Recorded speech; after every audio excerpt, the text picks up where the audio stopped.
All right, so I just wanted to add a little bit more, in my tip this week about the right side and the right hand and arm for a right-handed golfer. Just do the opposite if you're left-handed.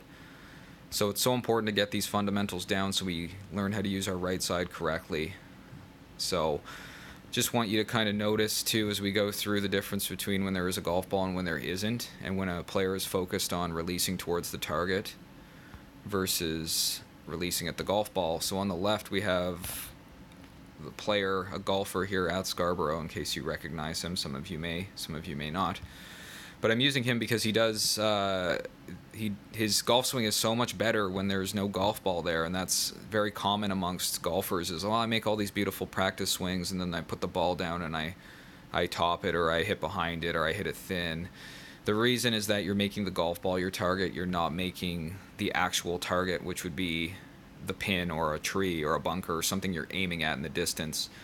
That should be where you release the energy towards, not the golf ball. So you'll see on the left side here as we go through sort of some strange things going on here that lead to power loss and inefficiency, which is he starts the swing quite well downward, and then he starts to throw away the energy, and you actually see the shaft bend right there, and then his power is pretty much gone by the time he gets up. He has to stand up by the time he gets to the ball, and then leads to very inconsistent impact.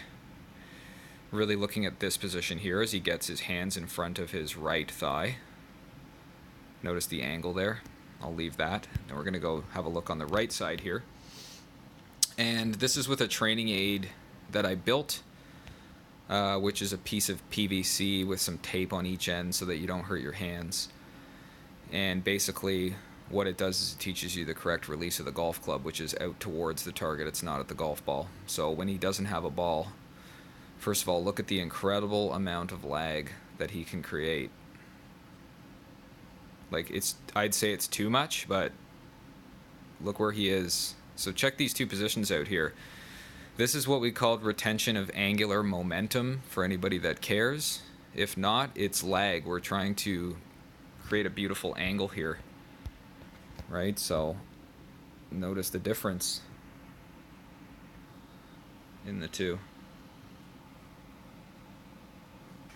Right? So when we conserve that type of energy and then we release it at the correct point, which you'll see here on the right side, is he's way too far in front here, but this is amazing, and you'll see the actual piece of PVC finally start to release. And then he gets both arms straight out towards the target, which here, both arms are straight, kind of right here. So right at impact, right? So if I back this video up, right, beautiful lag position here. Too much lag, I would say, too much lag retention, but better. And he hit the ball way further just doing that. All right, so I mean, that move there is incredible. That's tour level move right there. Anybody can do this, man or woman. Right? It's just getting the right ideas about how to use the right arm correctly. So watch him get it in front of his hip beautifully there.